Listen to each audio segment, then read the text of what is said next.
এই যে তোমাদের বাড়ির থেকে আম পাঠাইছে, সে আম কাটতেছি। কাটো আসলে সেই বড় আম। কাটো মিষ্টি লাগে? সেই মিষ্টি, সেই দেখা যাক। দেখো আগে ভালো আছে নাকি। ভালোই তো, পোকা টোকা কিচ্ছু না। প্রথমবারের গাছের আম এটা।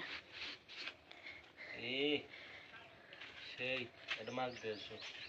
সেই এটা মার রাখো। মার। এই যে যারা কইতাছে যে মেয়ে মানুষের মতো আম খাইতেছে, তাদের কইতাছি বইয়ের কাজে সহযোগিতা করা লাগে। তাহলে মনে করেন সওয়াব হয়, সুন্নতি কাজ। রাসূলের সুন্নত।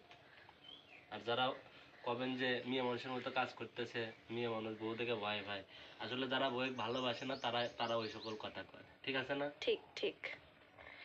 আসলে স্বামী স্ত্রীর মধ্যে ভালোবাসা না থাকলে সেই সংসারে সুখ শান্তি হয় না। বিসমিল্লাহ। সেই মিষ্টি মাছ দিয়েছো না? দিয়ে আসিচ্ছি। দিয়েছো তো। আচ্ছা খাও।